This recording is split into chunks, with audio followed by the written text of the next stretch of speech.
Bé, i aquí tenim una de les pujadetes. Una mica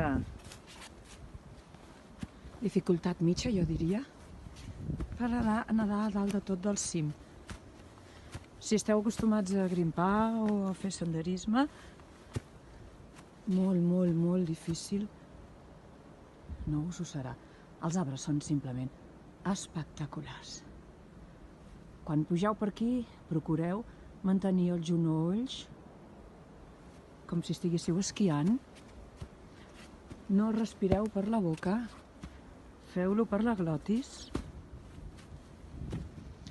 Intenteu no doblegar el tronc i mantenir-los al màxim possible rectes.